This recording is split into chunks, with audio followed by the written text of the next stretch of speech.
Mm. I don't think we've sung that on the show yet, Bloom. Oh, Thank you for being a friend. I wanna Down the thank road you. and back again. As hard as true, you're a pal and a confidant. Cease, are you a Blanche? Yeah, probably. Yeah, I don't know I who would I say am. so. I'm Blanchard Dorothy. Yeah, I think I'm a Dorothy, but I might be a Sophia as I get older. You've got Sophia in you. Yeah. That's for sure. Oh my God, we're live. Here we go. You got a team, here's a word to the wise. You want to dominate your league? Go to Football Guys. Football, I'm living in a fantasy. Football, got everybody mad at me. Football, cause every game I had to win. Football, I gotta be a champion. Football, I'm living in a fantasy.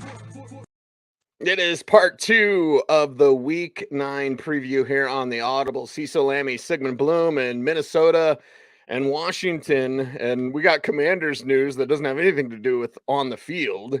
But oh boy, ding dong, the witch could sell her shares or whatever. Dan Yeah. Snyder might be gone, ladies and gentlemen. So there you go. But Viking side, let's get into the football side of this thing. And now with more TJ Hawkinson, like, okay, first week, mix him in. How could he be worked in? What is the impact on this offense? We already know the names, Bloom. You already know you're going to start them. But the Hawkinson thing makes this offense even more potent. Yeah, could it be a win-win trade? Those are the best trades, right? The Tyreek Hill trade looks like a win-win trade, An doesn't it? in-division trade, too. It's so weird. Yeah. Yes. And remember, Cease, this is that other shoe dropping, and this comes back to how you make trades in fantasy leagues. Is sometimes maybe you take the L on a trade, or I mean, what was nice here is that the new GM for the Vikings and Brad Holmes, after what did the Vikings get whenever the Lions moved up to get Jameson Williams? Not a lot, right? Not as much as we expected. Not as much as it should take to move up from the very end of the first round to get still one of the elite players in the draft, even though he's coming in hurt. But now you see that the phone lines are open. And hey, the Lions had clarity that they weren't going to sign TJ Hawkinson to an extension or franchise tag him. And they were able to get some picks out of him. And the Vikings, what a story. Every week it's always the same. Who's actually good, right? Buffalo's Right. actually good. Philly's actually good. Dallas is actually good. Dallas is actually good. This pains me to say it because of Jerry Jones. And after that, in Kansas City, these are the good teams. We haven't been mentioning Minnesota, even though they have the record of a good team, right? And we should be. And Yes. we should be. We should be. Mhm. And when you look at this team, one of the things that we need to also emphasize is their offensive tackle play. And this is why this could be good for TJ Hawkinson. Now, first week with the team, you don't know if they're going to get the full complement of snaps. Look at Christian McCaffrey, right? Although he was traded on a Thursday or a Friday. So we'll see. But this is potentially really good for TJ Hawkinson in so much that they have this great set of tackles, Darisaw and O'Neal, Pitt Panthers. And this has really worked out for this offense. And moving on from Mike Zimmer, terrible news about his son. And Yeah. just Definitely sending those prayers and positive vibes towards the Zimmer yeah, family. yeah, and everybody who's affected by that. But they're just chugging along. The Vikings are just chugging along, and this offense is humming. And against Washington, it's going to keep humming. Washington should get Chase Young back soon, but you play the hits. Cook, Jefferson. Remember, Jefferson was pretty well contained by Arizona. Arizona does a good job against opposing wide receivers, especially number one wide receivers. He was pretty well contained in that game. It took some pretty amazing plays for him to get to 698. It's going to be more. Put those numbers up this week. Even Adam Thielen, Kirk Cousins covering a quarterback on bye, like a Dak Prescott. I guess Russell Wilson you've been covering for a long time. You don't need a bye. He's been on perpetual bye for fantasy. But this is a Minnesota team that is, I think they are enjoying not having attention. They're enjoying not having any pressure and nobody noticing that they may be the number one seed if Philadelphia slips up against Dallas. Now, Philadelphia owned them when these two teams played, and we'll see what this NFC East representative, Washington, who's won 3 straight. Has Washington won 3 straight? How's that possible? Things are getting worse for the owner and better for the team. Yeah, and well, if I got a little Schadenfreude about Dan Snyder, then so be it, because he's not a good person, allegedly, or whatever I have to say. And Michael, I'm racking my brain, like, who did I see at the Senior Bowl from this game? Everyone's got the bingo card out. Got the bong out as well. Water pipe. Whatever. That's fine. Washington Commanders side. YOLO ball continues, but it's working. And it's working in a game where they're going to need to score points. So, we want to give it to Brian Robinson 30 times. That's not going to work. So what is going to work, and what assets could you pluck for your fantasy goodness from the Commanders this week? Mm-hmm. Taylor Heineke keeping this offense live, even if it's not until the fourth quarter. But we know that he's going to give Terry McLaurin chances to make plays. And what a play, Cease. We see so much flash past us on a football Sunday.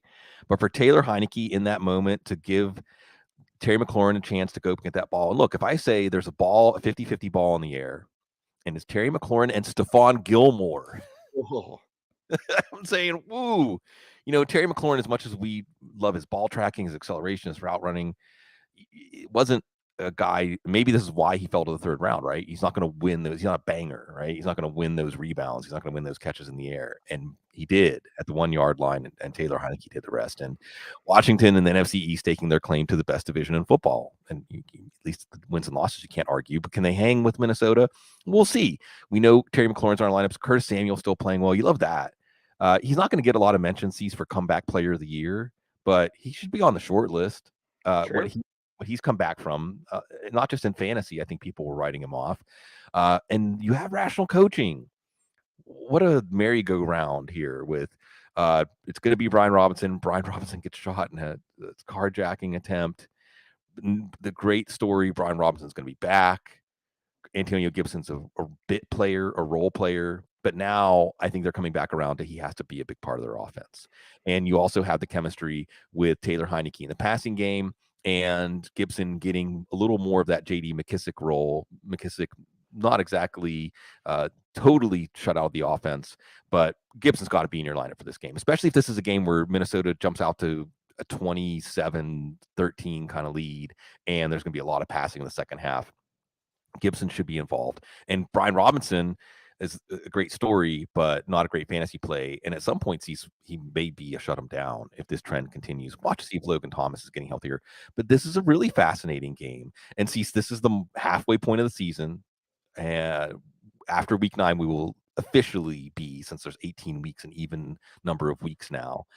And every team, with the exception of a few, like the Detroit Lions and the Houston Texans, the Steelers, really should feel like, hey, how we play in the second half of the year, we can make the playoffs. We can rewrite our story, and Washington is on the track to do that, and Minnesota's got a fun story, and this is going to be a fun game. A fun game abounds, and then our next game. The Disappointment Bowl. Raiders and Jaguars is up next. What the hell's going on with the Raiders, dude? I mean, it's working with Josh Jacobs, right? 144, 154, 143. And then what do you have, like 40 yards last week, whatever? Not the 100. You forgot a digit there. So can he get back to that against Jacksonville? Yeah, he can. So will he? And then the woes that are Devontae Adams and Derek Carr, you would thought like, oh my God, the college connection. Sometimes you get back with that college girlfriend and it's not as fun. It's not as good. Yeah. And Devontae Adams and Derek Carr are kind of living proof of that. Yeah, that's a great way to just encapsulate the Raiders. What's going on with the Raiders? These are teams that we had high hopes for, or at least in the case of the Jags, after a couple of weeks, we had high hopes for them. Sure. Not so much now. Not so much now. You got to keep playing Devontae Adams and Josh Jacobs, but now they can be the player that wins your week or loses your week in any given week. And maybe we'll go back and just chalk up to, like I said in the recap piece, maybe the Raiders had too many hand grenades, hurricanes, monsoons, purple drank, all that good stuff down in the quarter, and their biorhythms. Remember the old narrative about West Coast teams traveling east and their circadian rhythms and all that stuff? Maybe we got to see, although guess what? They're traveling east again. Darren Waller, he's in the Michael Thomas category at this point on the milk carton. Like, when are we going to see him? I don't trust. And when we do see him, I don't necessarily trust he's going to stay on the field. Foster Moreau is more of a desperation play. But it was right there, Cease. I could show you in my notes. The first note, what happened to this team? And we can carry that over to the Jags because they let the Broncos score over 18 points against them, so they lost. Yeah, they lost, and it wasn't Travis Etienne's fault because he was doing everything. So against the Raiders, can he do some more of that? Did we talk about the Calvin Ridley deal, even though that's next year? Hopefully next year when it gets I mean, we haven't mentioned it, but I think it's a good one to mention. Yeah, and the NFL's so dumb because it's like, hey, try all of our apps with all of our casino partners. What? Get $1,500? No, Yeah. you're gone. The NFL doesn't really care. Whatever they say they care about, they don't really care. So whatever. The Ridley thing's for next year. This year it should be Travis left, Travis right, Travis screen pass, and a little dash Christian Kirk. But against the Raiders, kind of whatever they want to do could work. Right. And that's well, and then what they want to do is a lot of Travis Etienne. So Travis Etienne, league winner. And again, this highlights just the winding path that fantasy value takes and why Adam Harstad is going to float over us here and say, don't bail on your preseason takes too quickly. Because if you said Travis Etienne is going to be a league winner because he's that good and James Robinson can't hold him off, even healthier than we thought James Robinson, you were right. You just had to wait. Good things come to those who wait. And you keep playing Evan Ingram. Probably this is a good week to play Christian Kirk. It's the Raiders. So you'll probably play Christian Kirk this week, although the headline there is you're not sure. After the first couple of weeks, you thought Christian Kirk, wide receiver 1, he's going to earn his contract. And we'll see. But how can he earn his contract, Cease? Because I have in my notes here, the best move they made was a move for next year. And yes, and they gave up a 5th just for the right to bring Ridley in. And then it's a conditional pick based on how Ridley performs. And remember, I think Ridley's going to be a free agent after next year. So yeah, comp 3rd, right? At the very least, if this doesn't work out, comp 3rd. Now, if it does work out, you give up that 2nd, but you get an actual alpha receiver. You get he's going to be pissed off. Yeah, who's going to go on a revenge tour. And this is what this offense needs. They need an X. They need someone who can win downfield. They need somebody who can stretch the field, somebody who can be a credible, tough matchup for an opposing number 1 cornerback. And this is how team building works, right? Now you're adding value to guys like Zay Jones, who you paid, and Christian Kirk, who you paid, and Evan Ingram, who you may pay and bring back. They just paid him for 1 year. The point is, when you stress a defense and you don't allow them to play downhill and you have them playing on their heels instead of their toes, or at the very least in the chess match, you're trading a bishop for a bishop, not a pawn for a bishop, now things can start to work in this offense. Not until next year. Wait till next year. But again, at the beginning of the year, hey, things are looking up for the Jags. At this point, it's probably not happening for them this year, but making that Calvin Ridley move, Trent Baalke making good moves. And with a plan, Cease, with a plan that absolutely could work. And I know that looking ahead to next year's fantasy drafts, is it too early to do that, Cease? I'm going to want Calvin Ridley. I'm going to want to take Calvin Ridley. I want to want that story to work out for them, and we'll see who narrative street matters. Bloom, like how often do you talk about that? Like to think it doesn't matter in an emotional game where the physical talent, let's just be honest, the physical talent between these players is pretty close. Yeah, it is 40 times and 10-yard splits and blah blah blah. Yeah. They're all like upper echelon. What separates them? Heart, fire, energy, passion, desire. There you go. Sound like a commercial for HBO Max or the Marines. Yeah. That's on Sorry Joe Plus. Did Joe say sorry, Joe? If Joe is on Twitter dropping F-bombs, if Joe didn't say sorry, Joe, by the end of the show, I'm going to drop a live F-bomb on this show. Right. And then and when Joe gets mad at me, I'll just be like, hey, buddy, it's you. Right. See, we just need a way to broadcast that out there. So by the time that the end of the show comes, there's like 100,000 people waiting to see if we're going to break YouTube. Right. There was an F-bomb that was released on this show years if you ago. could find it.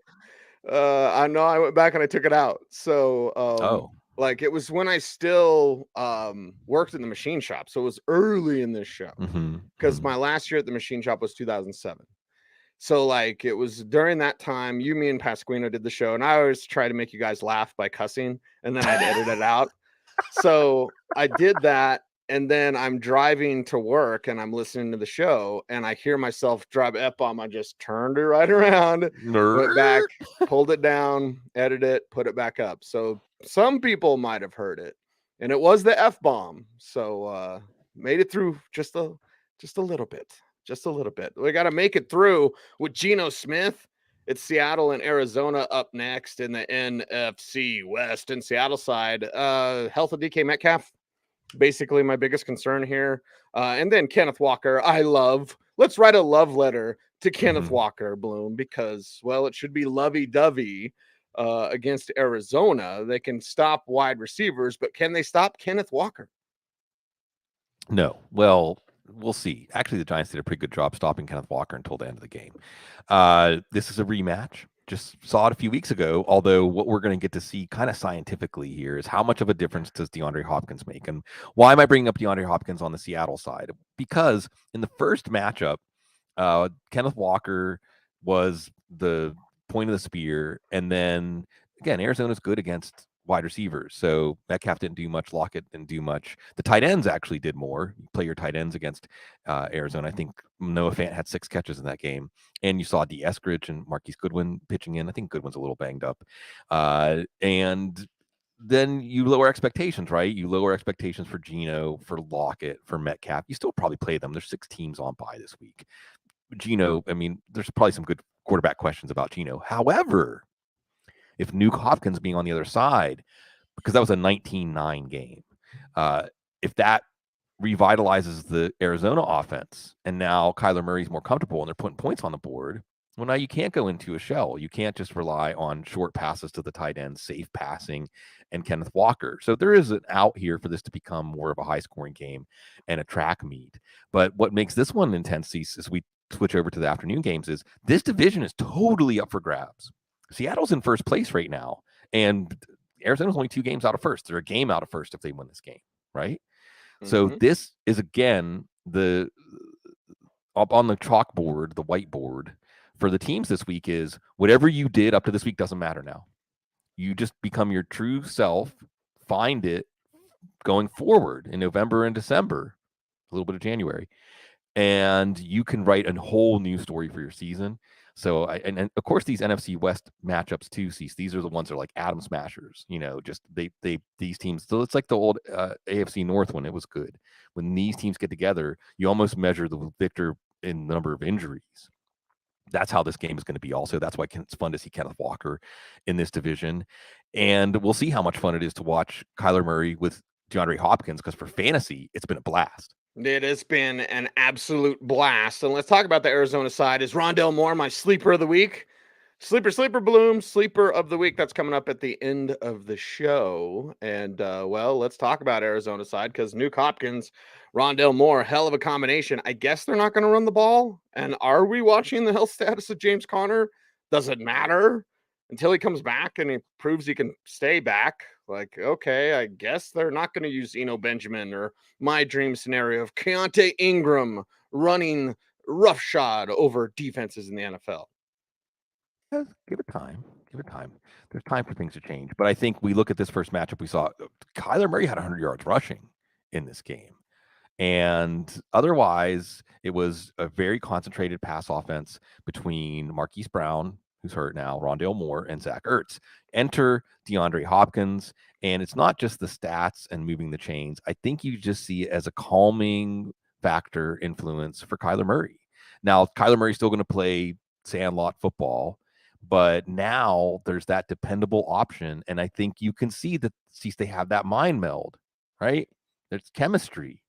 There's chemistry here where not only does Murray trust Hopkins to make those plays, you see his one-hand touchdown catch last week.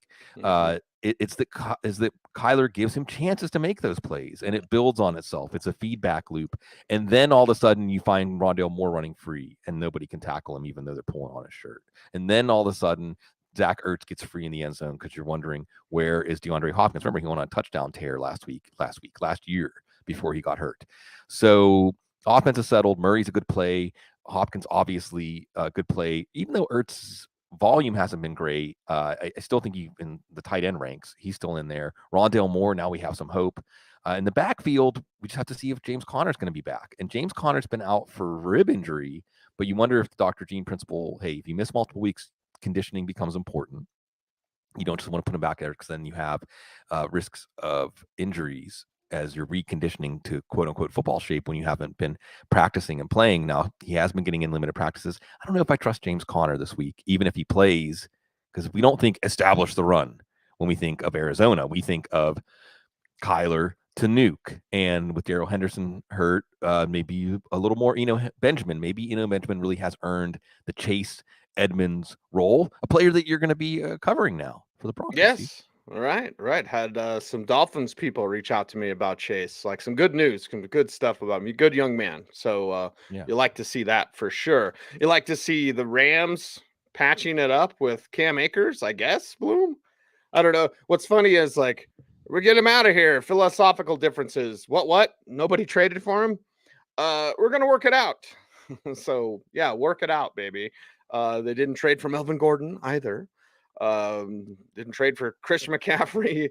They've missed on a lot. So now on the road against Tampa, well, what? Van Jefferson? Is he sleeper of the week? Like, help me out here, Bloom, because it's the Rams, and, well, they need help. Well, they're asleep, right?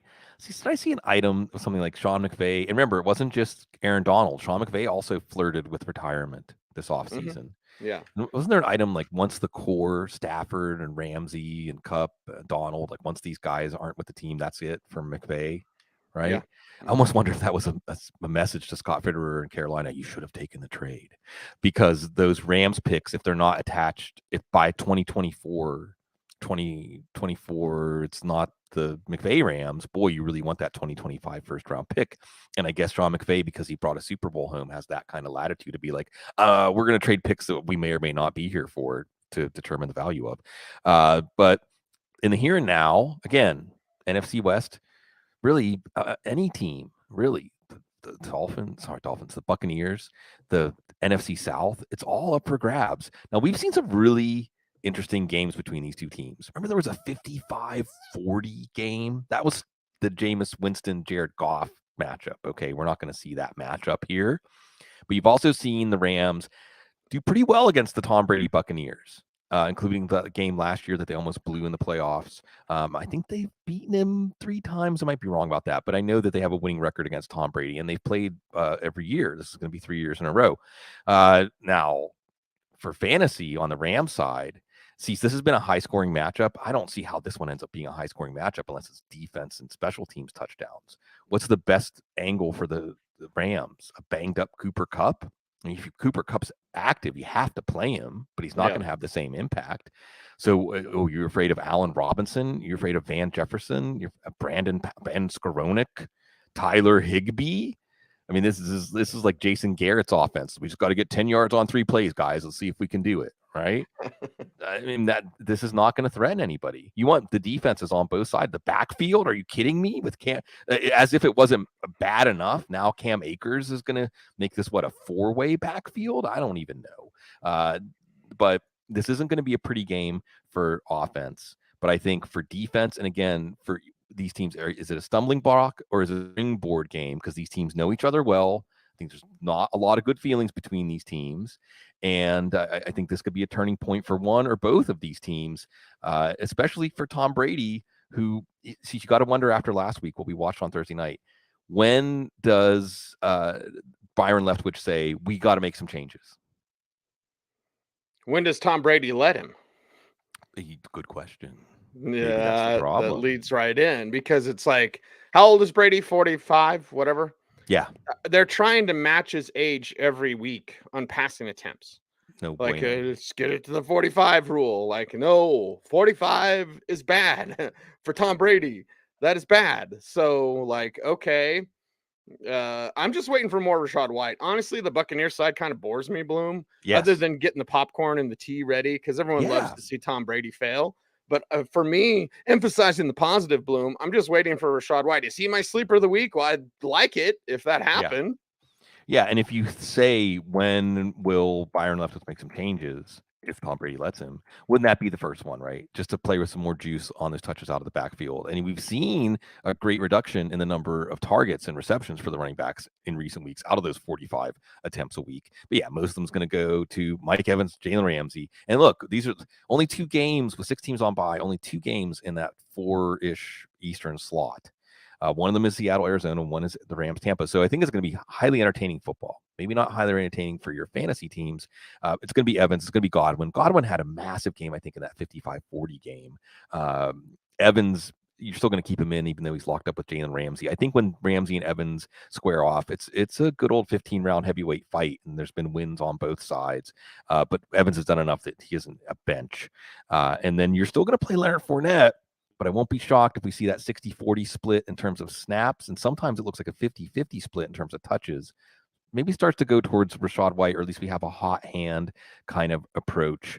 Can this offense get revived? Both of these offenses. I think that the physicality, the street fight nature of this matchup means probably not this week, but it can be an emotional boost because, again, these teams hate each other.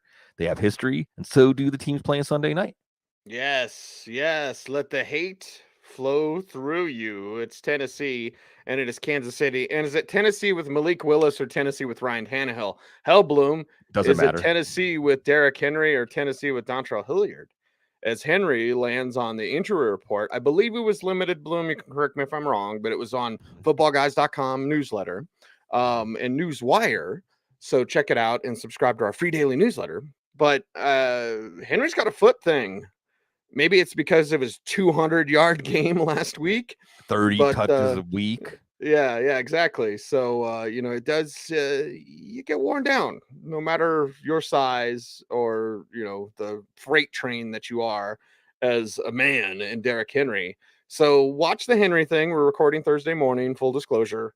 Watch the Henry thing. He should be good, Bloom. And it's Sunday night, so whatever. Yeah. But the Ryan Tannehill thing, we have no idea if he's going to play or not. And that certainly impacts things. Yeah. How much? Real interesting history between these teams. We've seen some playoff games. Isn't that the last straw game? Don't you think that was the last straw, Cecil, whenever Tennessee beat they beat Kansas City 22-21 with Alex Smith, right? Mm-hmm. Yeah. And then we saw them jump out to a 10-0 lead. Remember that year? What did Deshaun Watson get out to lead? 21-0, 24-0, something like that. 24-0, I think. Yeah. And the Chiefs were like, not enough, not even enough to keep the lead at halftime. And then the Titans jumped out to a 10-0 lead in the AFC title game. 10. That's all you got. 10. Now, the Titans also won a 35-32 thriller against the Chiefs, and they beat the Chiefs 27-3 last year. 27-3. Beat the Patrick Mahomes Chiefs. They even got Chad Henne in for most of the fourth quarter. Like we said, C's good news or bad news when the backup quarterback's in the fourth quarter. It was bad news. Right. But also, AJ Brown had a big game. For Titans fans, and you're in first place, and you're probably going to host a playoff game again. And you got Mike Vrabel, and you got the great character of this team. How different would it look if they had just paid AJ Brown? Mm-hmm. What kind of possibilities would this team have if they just paid AJ Brown? Yep. We'll see. Without AJ Brown, how's Tennessee going to hang with Kansas City? How? And see, why does it make me think they're just going to try to run Derrick Henry 25 times in the first half? Yeah. This is why they'll try to play keep away. Right. But where does that lead for the long term? And the long term being January, and this playoff game you're going to get to host. You don't have Derrick Henry. You don't have Derrick Henry, right? So you mentioned Dontrell Hilliard, and it's not so much Dontrell Hilliard as a what the heck flex for this week, although he is definitely a potential sleeper of the week. But it also is stashing Dontrell Hilliard on your bench right now because they're just not being honest with themselves about whether you cannot give. Look, even in a game last week without Ryan Tannehill, then that's a week you save. You're playing Houston. You save Derrick Henry. Use Hassan Haskins some more. You don't need Derrick Henry to have 30 carries in that game. You don't need him to absorb that punishment. So I feel like this is a game where it could be not just a loss, but a loss with a capital L if they continue to run Derrick Henry into the ground. Meanwhile, for Kansas City, and isn't this just an expression of Andy Reid, right? that no matter what happens, no matter what twists and turns there are, no matter what off the field things, I'm not even going to get into it, but there's some off the field news about Andy Reid's family this week. This team remains steady. And this team always comes. Maybe it's Patrick Mahomes too. You know, both of these dudes seem too cool for school. Although Andy Reid's pretty cool. The point is, when in an NFL where everybody's demonstrative, don't take your helmet off though. Everybody is expressing those emotions. Andy Reid and Patrick Mahomes, as cool as the other side of the pillow. And this game coming out of the bye, and they just got Kadarius Toney. This is going to look like a practice. There's part of me on the Henry side, Bloom. We'll save it for Sorry Joe Plus, where I'll push back on the Andy Reid's cool thing. But that's Sorry Joe Plus. That's a different show.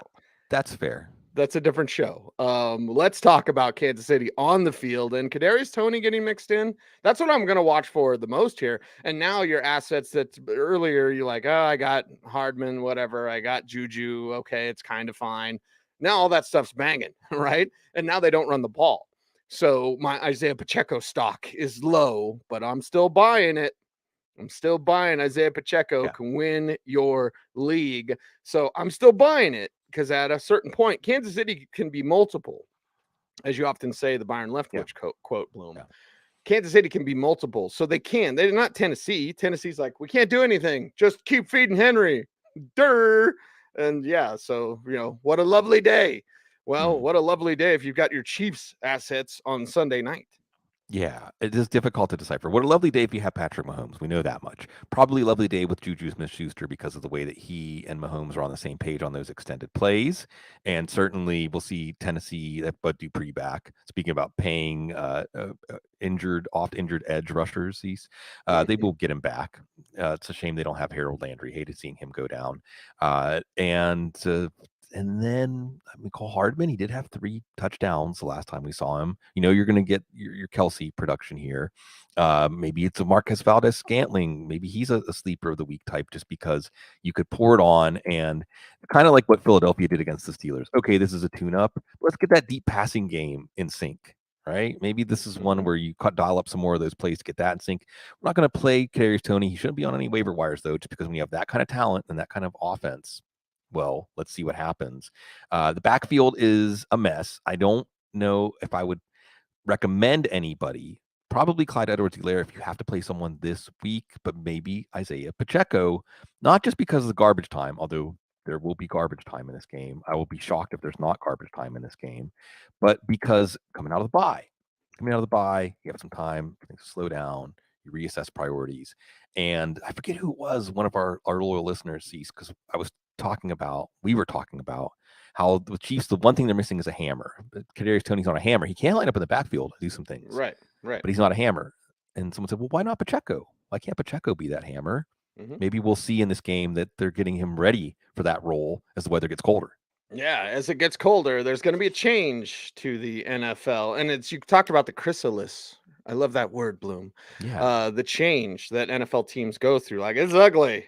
And then November, you're like, oh, that's something. And December, it's beautiful butterflies. Well, that abounds. Oh, we got Monday night game. Monday night football. And it is in your neck of the woods there. Baltimore, New Orleans is up next. I'm mainly just concerned is Gus Edwards going to play because I love the Gus bus. So watch the Saturday injury report. It's always most important for the Monday games. Outside of that, I don't think Bateman's going to play. Is Bateman going to play? It doesn't matter if he plays.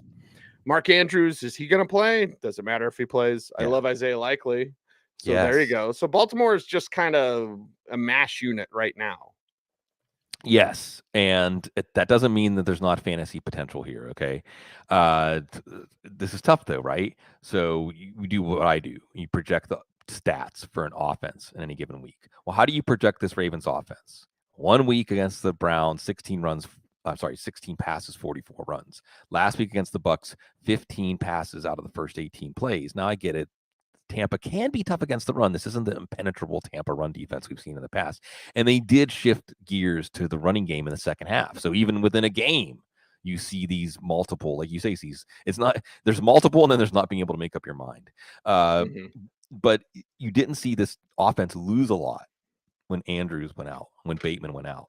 when Edwards went out. I don't think we're going to see Andrews or Bateman. I think if we see Edwards, I'm going to say don't wait around for him because it's the hamstring, man. I mean, just it's not that difficult to picture Edwards saying I'm good to go and then taking a couple of runs and limping off and saying I actually am not.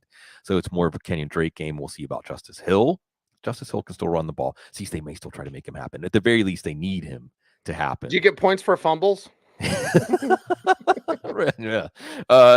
So we'll see. And then you have Devin Duvernay. Again, let's make up our mind that Devin Duvernay should touch the ball kind of like Deebo Samuel 2, 3, 4 times out of the backfield, in addition to with Bateman out being the best downfield threat. But you did see DeMarcus Robinson, James Prochet do some things, and Isaiah Likely. Oh, this gives me tingly. Well, I thought you were going to push the little daisies there. I was like, whoa, it's a family show. Right. Sorry, Joe. No, what you see from Isaiah Likely, again, Cease, and this is what gets us so excited. I was talking about this with Gary Davenport, the Godfather, when we did the IDP Blitz. That in some ways, this is still just about geeking out about players, right? And that's the bonds in fantasy, specifically the football bonds, are when you watch someone just get you excited, right? Mm-hmm. We were talking about trades. I did that the IDP show collaboration. Those guys are awesome this week, and we were talking about like how to guide you through the trade waters. And one of them is like when there's a player that gets you really excited to watch him, don't trade him or try to trade for him. Right? Mm-hmm. Complete the circuit of fun and excitement and sharing and greatness. And with Isaiah Likely, first you heard about him and people know the story because I've told it 5 or 7 or 78 times on the show already. But you hear in the spring, players on the Ravens, multiple players saying, this guy is going to be good. This guy's going to be good. Then you see him in the preseason. It was something ridiculous, like 15 snaps, 8 catches, 100 yards, and a touchdown. What was he doing in the preseason? Making guys miss. Making beautiful extension catches. What did we see from him last week? It looked like the preseason. It wasn't. You can't say it was third stringers or guys that aren't even. They're going to be pumping your gas next week or whatever they say. No. These were NFL defenders, Tampa Bay Buccaneers defenders, making 3 guys miss on one play. And see, you more than anything, we talk about this a lot. We talk about the human side, confidence. Man, is that dude confident? And he was confident as a blocker too. You know what matters in the Ravens offense? Blocking. Boy, he was confident as a blocker. Just watch his blocking snaps last week. And you say, that guy's got to stay on the field. And you have the confidence that Lamar Jackson has throwing to him. So you add all of these things up. I watch Isaiah Likely get 1 for 11 in this game. I think this is an Isaiah Likely coming out party on national TV more than on Thursday night because people will be watching Monday night. And I think this is one of those games, Cease, where, again, like I was trying to tell people are saying they need to get a receiver. They have a receiver. Who cares about the TE designation? Although he can block like a TE. He's a weapon, and he's a player that's elevating this offense, and I think he can be a star in the second half of the season. He's an OG. All right, or OW. Yeah. He's an OW. He's not yet an OG because he's a rookie. I think it was at the Senior Bowl. Senior Bowl. Yeah, Shrine. I don't think the tight ends at the Shrine weren't as good. I don't think. Yeah. The Chanticleers, right? Coastal Carolina. I think it's a so, rooster. Yeah. They could have just said roosters. We can remember when we saw Josh Norman down at the Shrine game years ago. It's like, why do you wear 24? He said, Champ Bailey. So there you go. It's always a Broncos show. Oh, Saints side. Why do I forget about the Saints? Because other than Alvin Kamara, aren't they forgettable? Quite forgettable. That's what you are. Yeah, well, and it's Taysom Hill and it's Chris Olave. So you have here, and this is again, we talked about this on the recap show, Cease. The nature, the character, personality of this offense is Taysom Hill and Alvin Kamara, not Andy Dalton. Andy Dalton is just a facilitator, and that's fine. That's what you should be going for. So Hill is in as your tight end. Kamara is a top 5 running back, and Kamara is another one for a couple of weeks, got banged up, rib injury, seemed like maybe he wasn't going to work out. Jameis Winston wasn't checking the ball down to him. What a difference it makes. And then we'll see about Michael Thomas and Jarvis Landry. I still think even if one or both are back, I'm not playing them. I am playing Chris Olave. But I want to give you a special note, Cease. I hesitate to do this. I so hesitate to do this because our people are so good. I don't really want to prevail. But you know who they're honoring on Monday night? Sam Mills. Beautiful. Wonderful. You know what every single person that comes into the Superdome They get a gets? 51 jersey? A Dome Patrol poster. Oh, I want one of those. Well, that's what I'm not going to do it for me. I'm going to do it for because I already have that signed sexy kicker Morton Anderson poster. I need to get that up in the background. Yeah, you because do. I could just start the Saint, the sexy kicker Morton Anderson. I don't know if it was in the Saints. I think he was with the Saints when they did that one. I could be wrong. Might have been the Falcons. I don't know. And then the Dome Patrol. And I see, I often ask people on the couch, like, where did it start for you, the love of football? What was it that really cinched this marriage between you and this game that you just were going to be captivated by it for your entire life? I know for a lot of people down here, it was the Dome Patrol. And we got the steel curtain, Cease, in our Steelers history. But if you don't know about the Dome Patrol, it's time to learn. They're the best group of linebackers in NFL history. Yes. The best collective of linebackers in NFL history, without question. And this guy coached them in the Dome Patrol. And it was the only time, it was 1992, that all four teams made it as all four linebackers made it as Pro Bowlers, as first selection Pro Bowlers, not any sort of stupid like replacement. Yeah. No. These were all. So Vaughn Johnson, who people always forget about, and did Vaughn pass as well? You have Ricky Jackson, you have Pat Swilling, you have Sam Mills. When I got to talk to Pat Swilling a couple years ago, thanks to Nick Ferguson, who's also Georgia Tech alum as well, I don't get nervous, right? As I tell people all the time, like I call Peyton Manning right now. I don't get nervous around these guys. When I talked to Pat Swilling, I was a little bit nervous because I was like, this is Pat Swilling, man. This is Pat Swilling. So Dome Patrol, yes, please. And don't forget about 57, 56, 51, and 53. Yeah, he passed in 2019. Okay, that's what I thought. So, I thought he had passed as well. Yeah, so it's a special night. So will Ricky and Pat be there? Are they going to bring in Ricky and Pat?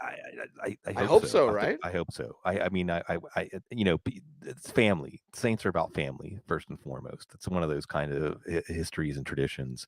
So yeah, if there's an extra Dome Patrol poster floating around, I'm going to have to get my contacts out there so that we can get one. I would love one. Yeah, it's gonna be a special night, and it's gonna be lit, man. Monday Night Football in New Orleans. For all I know, I may end up at the game. All right, hey everybody. We have one segment left in this show. We appreciate everyone for watching. So now let's get to our ever popular sleeper of the week. It's time for the sleeper of the week, powered by Sleeper.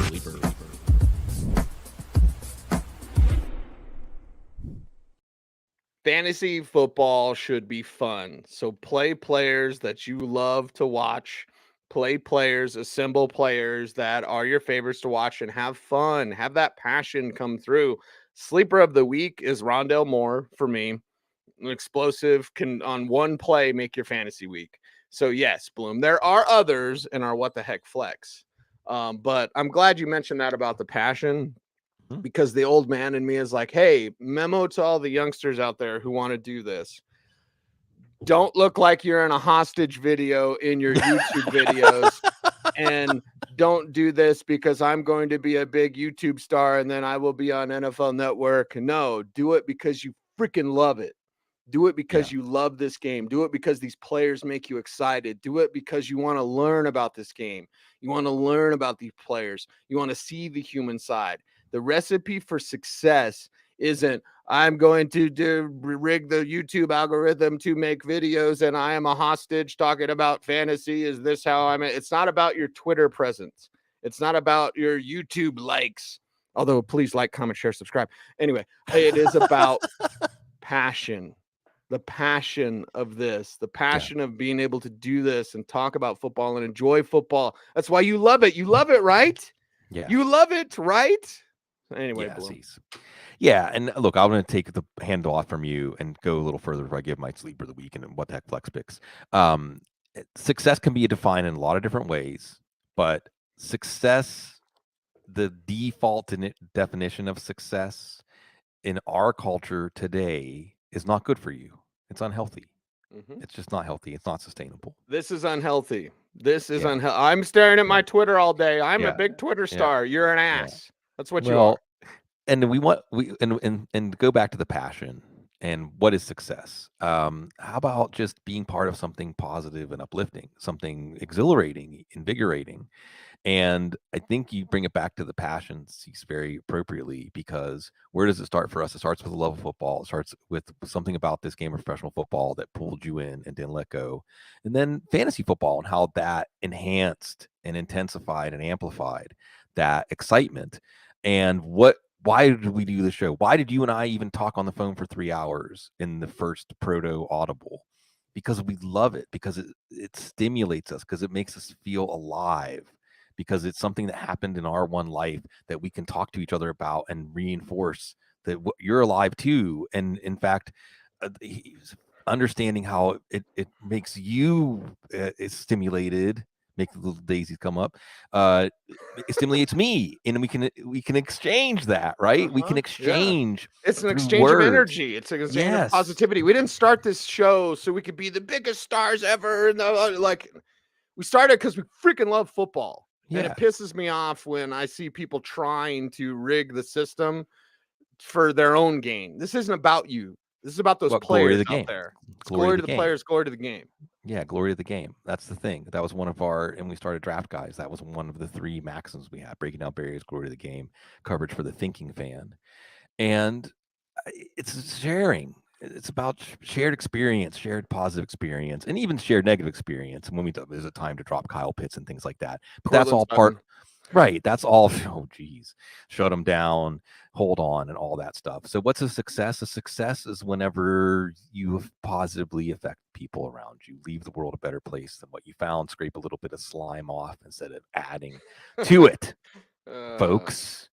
Anyway, getting back to the business at hand. Sleeper of the week this week.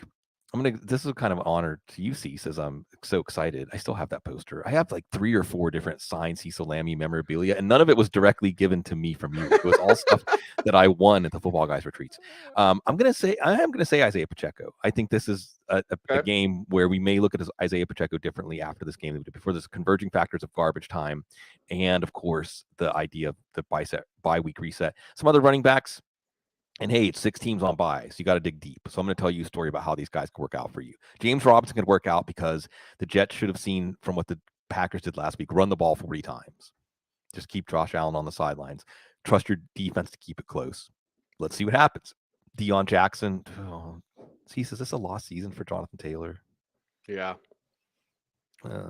Kenyon Drake. Again, I don't think we're going to see Gus Edwards. Maybe even Justice Hill. Rashad White, we talked about. Dontrell Hilliard, we talked about.